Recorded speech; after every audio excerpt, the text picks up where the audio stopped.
À l'occasion du premier anniversaire de J1, Japon Investigation a décidé de vous ouvrir toutes les portes de la chaîne. De la conception de la grille des programmes au maquillage de Marie en passant par la régie et la loge, vous allez connaître tous les petits secrets de la télé à J+1. Qu'est-ce qui t'a convaincu un beau matin de donner le feu vert, d'avoir l'idée de cette chaîne, sachant que vous aviez Game One, il y avait déjà du dessin animé, une chaîne qui marche bien, notamment sur ces dessins animés. D'où est née cette idée de créer J1 tout simplement? D'où est venue l'idée source de cette chaîne? C'est le public qui nous regarde, qui nous a donné l'idée de cette chaîne. Il est évident qu'avec l'engagement qu'a eu Game One sur la diffusion de certains des meilleurs animés du marché, on s'est rendu compte qu'il y avait un usage qui n'était pas satisfait en France et qu'il n'existait pas de vraie lucarne télévisuelle. Comme il y a pu y avoir dans la fin des années 80, début des années 90, il n'y avait plus. Taille grand spectacle, format haute définition, qui puisse permettre de mettre en avant en temps réel les animés japonais au moment où ils émergent sur le marché japonais. Et cette case de diffusion n'existait pas.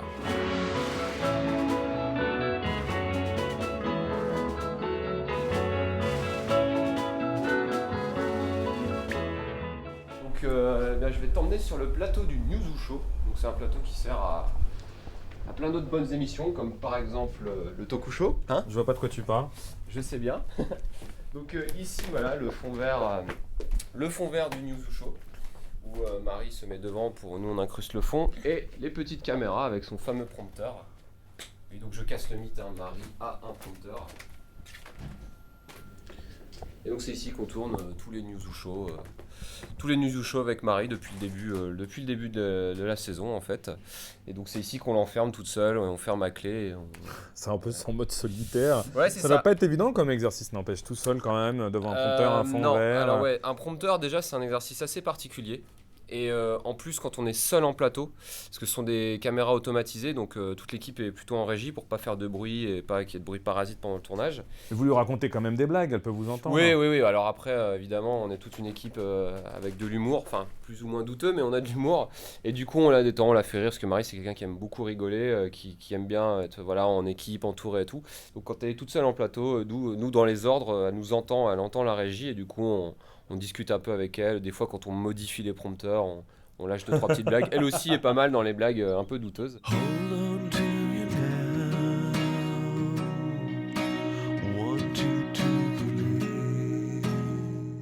Ton rôle, donc ça, c'est ta console de son, t'es l'ingénieur son. C'est quoi la particularité d'une émission comme le Newzoo Show, par exemple? Faut pas que les micros ils frottent trop. Faut que vous puissiez raconter des blagues à Marie. C'est quoi l'idée?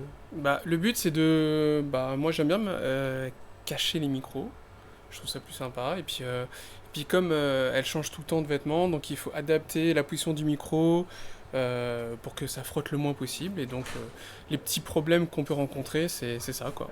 C'est les problèmes de frottement de micro, voilà, tout simplement. Mais en général, on essaie de toujours bien placer le micro pour qu'elle puisse sortir ces grosses veines qui puent, voilà.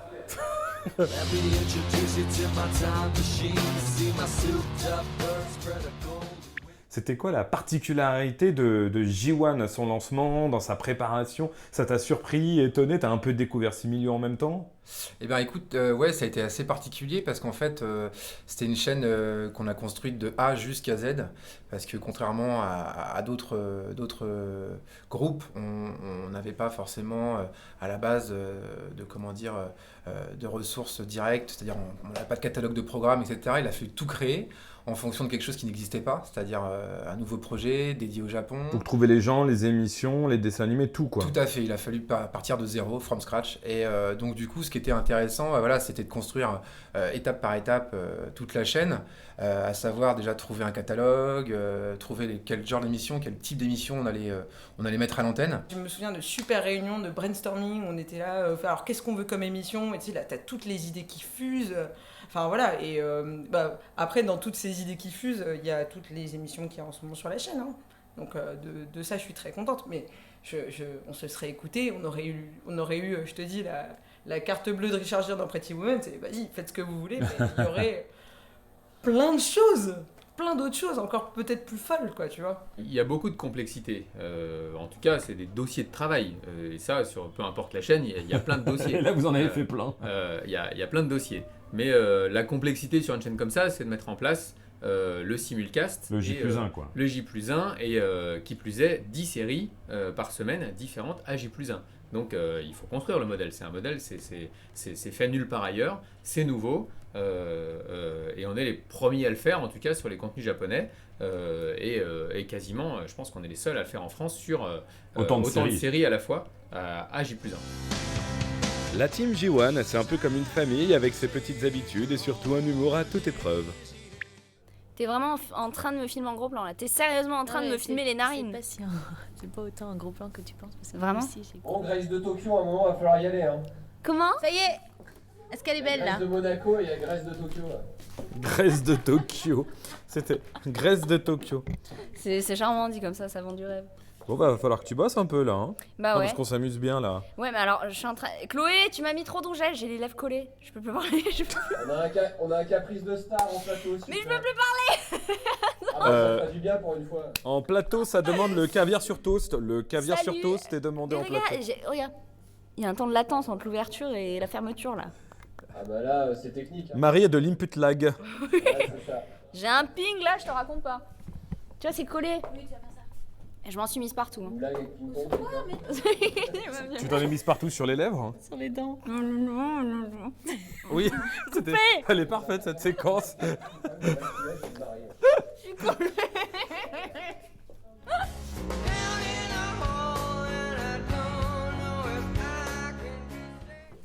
C'est l'esprit star quand même à la loge, bon pas tout à fait privé, suivi par 50 000 équipes de télé et avec une assistante personnelle qui parle 38 langues, capable de t'envoyer dans tous les pays. Mais c'est plus qu'une assistante personnelle en fait, c'est ma maman quoi. Je te dis, elle repasse mes fringues, elle me masse, elle me détend, elle m'apprend des techniques de respiration, elle me calme, on se raconte nos vies, nos secrets, tout, elle sait tout. C'est même elle qui m'apporte ma brosse à dents. Oui, c'est vrai. C'est vrai. Non mais oui, c'est ma mère de substitution, comme ma mère qui va être T'as des primes pour ça? J'ai aussi les Doliprane de Guillaume. Hein, Ah voilà, les Doliprane. Et oui. je ne vois pas de quoi tu parles. Que tout le monde vient dans la loge pour être aux petits soins sous les mains expertes de Chloé. Se faire raser, se faire coiffer, se faire maquiller, hein Guillaume. Donc voilà, se faire habiller, se faire ravaler, bref la totale. Dis-moi, c'est combien de temps par exemple de préparer Marie pour le Newzoo? Alors Marie, coiffure, maquillage compris, on en a pour une bonne heure. Une bonne heure. Oui, une bonne heure. Sachant qu'il y a parfois plusieurs émissions tournées dans la journée, tu la remaquilles, tu la recoiffes à chaque fois? Alors je la coiffe plutôt parce que je fais un maquillage exceptionnel qui tient toute la journée. Non, je la recoiffe parce que comme elle change de tenue, je m'occupe aussi des accessoires et je fais avec elle des sélections pour mettre des petits nœuds dans les cheveux, faire des chignons. Donc voilà, on accessoirise plutôt les tenues entre les tournages. Et le look de Marie, c'est un truc, vous en parlez ensemble, elle arrive chaque jour avec des nouvelles idées. Où est-ce qu'elle trouve tout ça? En fait, Marie me fait totalement confiance, à 100%, donc je peux faire ce que je veux sur Marie, c'est ça qui est... Donc c'est toi qui la relook? Oui. Donc les idées parfois de moumoute sur la tête, des choses comme ça, c'était exotique, c'était ton idée? C'était mon idée. Non mais elle adore tout ce que je lui propose, donc en fait on est en parfaite harmonie avec Marie. Toi, tu vois des grosses différences dans la prod, dans la façon de concevoir la chaîne entre J1 et Game One? J1 étant la petite sœur de Game One finalement. Voilà, J1 étant la petite sœur de Game One, on avait un business model qui était celui de Game One, donc on savait où on mettait les pieds, mais on s'est vite aperçu qu'il y avait quand même pas mal de choses à adapter. Alors en termes de production, oui et non, parce que là il a fallu quand même se déplacer au Japon, donc là c'était une nouvelle dimension, parce que nous, effectivement sur Game One, l'essentiel des événements se situe autour de Paris ou en France, en dehors de l'E3. Donc c'était assez simple de couverture et assez simple parce que ça fait quand même 15 ans qu'on fait ce métier. Mais là, il a fallu quand même aller chercher l'information au Japon, aller tourner au Japon. Donc c'était des petits il a fallu affiner, il a fallu trouver des petites des ajustements pour que tout roule et que ça se coordonne bien. Finalement, les gens habitués, malheureusement, à pirater sur Internet, ils se disent c'est simple, un dessin animé, ils arrivent comme ça, sous-titré, tout est facile. Mais en fait, c'est super compliqué dans la gestion des droits avec nos amis japonais, d'avoir des images de bonne qualité, une traduction de qualité en 24 heures.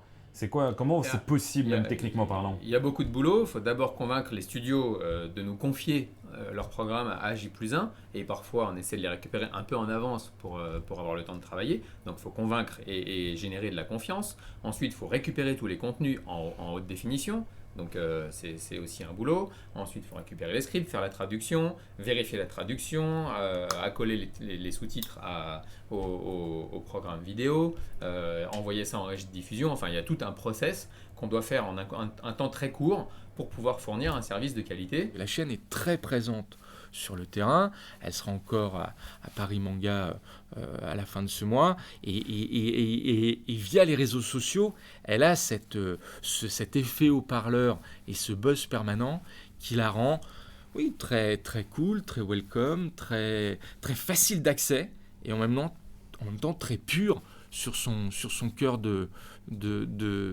thématique et sur sa promesse. Ils sont complètement la bourre en fait. Elle est complètement. Au bout d'un an, fond vert, c'est quand même. C'est stylé. Toujours mettre sur vert, quoi. Je suis fondue dans le décor. Bouge plus. Non, mais par contre, ta couleur là, Bouge plus. Mets-toi. Ah putain. Mets-toi C'est quoi, on a un conflit de robes? C'est ça les gros problèmes de la chaîne? en place, s'il te plaît. Oui, mais c'est-à-dire que là, elle passe au travers du décor quoi. Tu vois, Ce qui peut être un tu sais, problème. quand on parle de briser le 4e mur, là, elle brise le 4e mur, elle brise tous les murs. Non, Marie n'est pas une femme invisible. Ah, j'aime trop. Oui, bah, oula. Oh mon dieu. Oh la vache. Non, mais c'est mort, je peux pas. C'était fou, toi, c'est. Non. Non, c'est trop bien.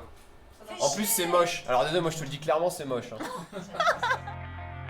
Au-delà du défi technique, la plus belle réussite de la chaîne se trouve finalement dans la création d'une équipe soudée, capable de transmettre sa passion de la culture asiatique. C'est parce que ça y est, il y a les caméras, tu fais ta 1. C'est pas mal. Arrête d'amuser la galerie. Hein. Sérieux, vous aimez pas? T'aimes bien Julie? C'est Ça fait immonde. pas l'eau. T'aimes bien? À l'écran, ça te fait un peu fade. Non, ouais, c'est Ah, ça veut dire c'est moche. Oui, j'avoue, moi aussi. J1 fête sa première bougie et il est grand temps de faire le point façon Japon Investigation. D'une fin d'année en apothéose avec toute la team du News Show téléportée sur un salon parisien au lancement de la chaîne en passant par la reconnaissance des autres médias, voici le petit bilan d'une année plus que mémorable. On va tourner tous les plateaux de lancement D'accord. pour que Victorien, qui est juste derrière toi, puisse monter l'émission. D'accord, et après c'est bon. Et après, pour Marie, c'est bon, elle fera des animations sur les stands des partenaires de J1. Et pendant ce temps, nous, on finira de monter l'émission pour une valide avec Aurore. D'accord, donc vous n'avez pas fini la journée pour faire simple. Ah non. On a notre valide à 18h30, il faut qu'à 18h30 on ait fini. Donc la valise, c'est quand tu dois envoyer les c'est, éléments vidéo à la chaîne c'est pour la la diffusion. responsable de prod, qui est Aurore, pour J1, qui va venir valider l'émission pour nous donner son accord, pour dire si tout va bien, si on a bien travaillé.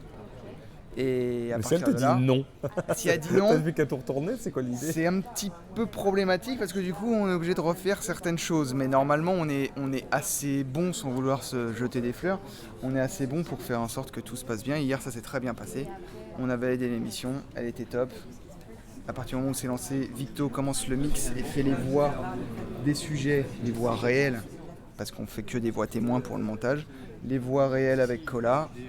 Il fait le mixage et on envoie. Le principe, c'est de faire une quotidienne. Donc, c'est toute l'équipe de Cola et sa rédactrice en chef. Voilà. Et moi, je viens faire des interviews de contenu pour la rentrée. Tu vois, les interviews posées. Et c'est monté en direct sur Japan Expo, quoi. C'est monté en direct sur Japan Expo. Faut mieux aller les voir. Je sais pas Bah s'ils oui, auront beaucoup de temps, évidemment. Mais c'est ça, mais il a l'air occupé. Ça bosse dur, là, tu dois monter les reportages en fait en direct live toute la journée pour être diffusé le lendemain. Exactement. Tout ce qui est tourné aujourd'hui, vous l'aurez dès demain en fait, directement dans le News Show. Mais tu dors la nuit? Absolument pas. Tu vas mourir d'ici dimanche, non? On va. Oui, mais alors en fait, on a des queues de phénix. Pour les phénix. En fait, qui sont fournis là-bas à côté du café. Le café marche pas mal aussi, qui nous permettent de revive, en fait, de ressusciter l'équipe à la fin des journées. C'est assez pratique. D'accord. Des X-Potions avec, Des machin. X-Potions, et donc toi, donc sur ce petit ordinateur, tu montes tout. Remarque, t'as de LED à côté, t'as des sbires. On a de LED, voilà, Datware de Magic Happens, comme on dit. C'est voilà, c'est là que tout se fait. Donc ça, c'est la vraie magie du Newzoo, C'est la vraie Direct magie de Live la from Japan télévision, Expo. ouais, exactement. C'est magnifique. Donc c'était visite dans la vraie régie du Newzoo Show. Ça tient en 2 tables, un ordinateur portable et cola. Et beaucoup d'huile de coude et beaucoup d'amour. On t'aime. Marie, c'est un sacré boulot là, ce que t'apprends par cœur quasi. Bah ouais, t'apprends par cœur. Bah, c'est un truc de fou, c'est même plus compliqué qu'en plateau sur place, quoi, à la c'est scène. sûr qu'en plateau, j'ai le prompteur, donc ça aide énormément. Et là, en condition, il faut qu'on soit à la fois naturel et en même temps ne pas dire des conneries. Ah merde, j'ai dit conneries, tu biperas ça. J'ai dit merde, oh merde, ah j'ai dit 2 fois merde. Bref, c'est la pression. Du coup, ouais, obligé d'apprendre par cœur la base, l'info fondamentale. Et ensuite, s'il y a un mot qui rip, s'il y a un mot qui change, si je fais une drôle de tête, etc. Faut retourner quoi, faut refaire un peu retake. Faut retourner, ou alors si ça paraît naturel et que au contraire, enfin tu sais, les gens m'ont dit quand t'étais au Japon t'étais beaucoup plus naturel, et c'est vrai parce que j'étais en extérieur, j'étais, tu vois, dans d'autres conditions que. Tu t'entraînes le Newzoo comme ça? C'est-à-dire le Newzoo en apprenant sans prompteur et en te lâchant sur des trucs, ou ça serait très compliqué à l'année parce qu'il y a quand même énormément d'émissions, quoi. Il y a quand même énormément d'émissions, on en est arrivé à 200 émissions là, ça fait beaucoup, mais en les écrivant. Tu vois, en écrivant les lancements. Ouais, tu rentres les sujets. trucs forcément, quoi. Je les rentre, ouais. J'ai une mémoire assez photographique, donc c'est vrai qu'une fois que j'ai écrit la phrase, ça rentre. Et après, je la remanie à ma sauce et tout est dans le ton. Et c'est vrai que je parle beaucoup avec les mains, tu vois. Côté italien de la famille. Côté italien. Côté italiano, tu vois. Et du coup, ça aide. Parce que je suis comme ça dans mon studio et je peux pas trop bouger. Alors il y a que mes mains qui bougent. Et là, tu peux te lâcher. En fait, Japan Expo, tu peux te lâcher. Carrément. Et c'est un peu l'anniversaire pour toi. L'année dernière, tu faisais un casting sauvage ici de la même manière. Ah putain, je vais le tuer. Et là, t'es totalement libre. Oui, là, je suis totalement libre. Il faut savoir qu'à la même époque, l'année dernière, je passais le casting et j'ai la pression. J'avais pas la même pression, mais c'était mon premier vrai entretien. Voilà, ils vont pas te virer demain, tout va bien. J'espère pas. Cela dit, tout dépendra de la finalité de cette semaine spéciale. Donc, je vais donner mon meilleur. Le 4 octobre 2013, c'était le jour J et le début d'une grande aventure. Un moment forcément inoubliable pour toutes les équipes. Parce que ce qu'il faut se dire, en fait, c'est que le jour du lancement, tout le monde est rassemblé voilà, dans ce -1 où il y a la régie, il y a les studios de tournage. Tout le monde pour regarder le lancement de la chaîne. Sauf vous. Nous, on est enfermés. Vous étiez en train de faire un billard au bar d'à côté. On était très suspendus avec toute l'équipe, avec toutes les équipes techniques, les directeurs et tout. Enfin, des gens qui étaient tous très très tendus, et on était au téléphone avec la régie de diffusion. On devait lancer à 18h30, il était 18h26. On était encore enfermés au téléphone avec eux, genre non mais ça va être réglé, on va pouvoir lancer ou pas. Et tout le monde, il y avait le directeur de Viacom France qui était en train de faire un grand discours en disant on lance G1 ce soir, attention, c'est merveilleux, etc. On est super fiers des équipes. Et nous, on était à côté, enfermés dans la pièce, en train de dire mais on va jamais réussir à lancer. Au moment du lancement, on a eu quelques petits stress, mais au final, rien de spécial, parce que même pour la petite histoire, depuis le lancement de la chaîne, on a eu un seul plantage antenne qui a duré moins de 2 secondes, donc la chaîne roule très bien, et fonctionne très bien, mais ça c'est certainement lié aussi à toute l'expérience qu'on en a à travers Game One, à travers les autres chaînes qu'on gère, donc on a quand même pas mal d'expérience là-dessus. Ta première du Newzoo? Catastrophique. T'étais stressé la veille, t'avais dormi? J'avais pas trop dormi, j'avais une coupe mais infâme parce que mes cheveux avaient gonflé et il n'y avait pas encore eu les ajustements de lumière, donc j'étais orange. On m'a dit que j'avais fait 24 heures d'UV quoi. Et surtout j'avais un accent du sud atroce qu'il fallait absolument gommer donc... Alors dans le Newzoo Show, voilà, on va découvrir des petites merveilles. Voilà, Fada et tout, tu vois, donc vraiment l'accent du sud, la fierté montpelliéraine quoi. Donc ouais, ça a été stressant. Et surtout, je peux pas me regarder maintenant dans les 50 premiers Newzoo, c'est juste pas possible quoi. D'accord, donc on garde les archives pour que dans quelques années, quand tu seras une superstar, on pourra te mettre la honte. Pour faire un bêtisier, il suffit de juste mettre le replay et ça suffira. C'est quoi ton bilan personnel après cette première saison qui se termine en ce moment?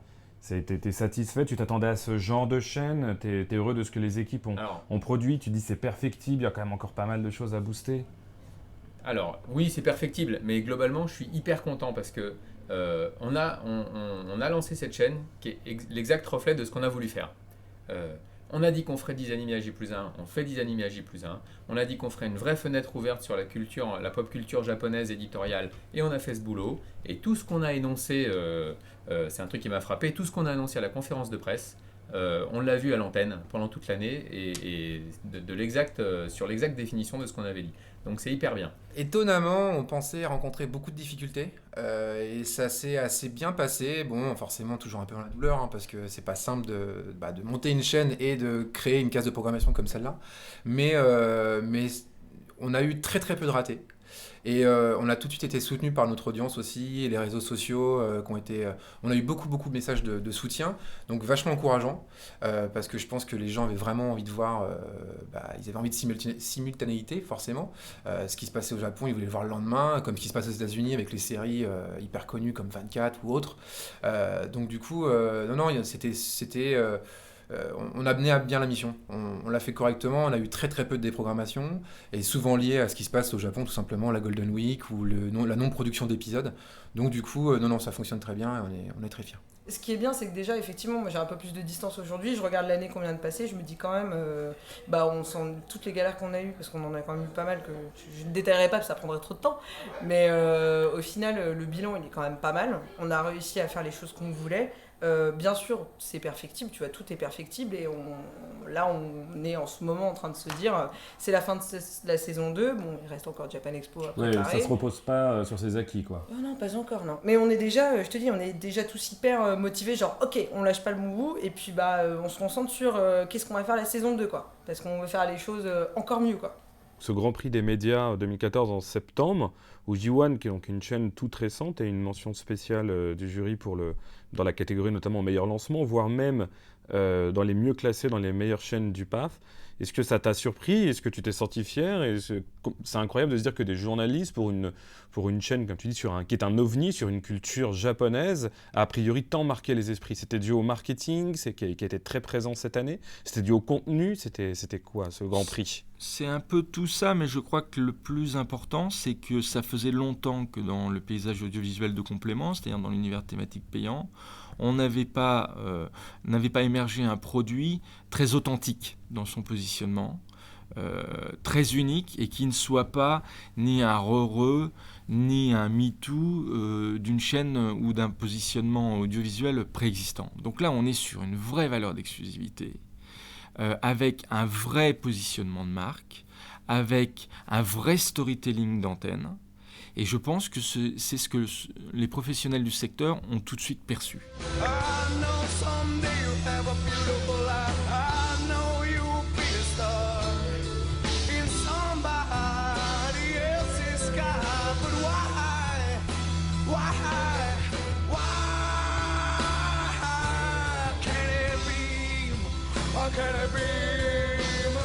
Son succès à J1 le doit avant tout à ses fans, vous. Il est temps de vous dire un grand merci au nom de la production, des réalisateurs, des animateurs, des maquilleurs, des techniciens. Comment ça se passe le Tokusho? Alors avec l'équipe, vraiment très bien. Le seul problème, c'est l'animateur, en fait. Ce mec qui se la pète, là, qui arrive en Porsche le matin, franchement, qui bosse à peine ses sujets, qui arrive, là, et qui se prend pour une star. À part ça, tout va bien. D'accord, alors c'est quand même un problème, parce que vous êtes obligé de vous le farcir sur chaque émission. Et les invités aussi sont obligés de se le farcir. C'est ça, on est obligé de leur dire ce qu'ils doivent dire, parce qu'ils y connaissent rien en manga, BD et compagnie. Donc ils ont une sorte de prompteur chacun, et voilà, on fait ce qu'on peut, quoi. Alors tu pensais gagner l'Oscar avec cette émission? Comment non, tu le là, sens, je suis sûr que aucun set d'or, aucun Oscar, rien du tout, ça c'est sûr. Rien du tout. Et donc on m'a dit que tu risques de réorienter ta carrière vers la compétition de pétanque à la mouche. Voilà, pour changer. Non, pas du tout, moi c'est la truffe. La truffe? Moi c'est la truffe, ouais, je me spécialise dans la truffe, dans regarder pousser les truffes dans le Périgord, quoi. D'accord, et tu vas tourner une émission là-dessus, un talk quotidien sur la truffe. Tout à fait, et je pense que ce sera plus intéressant.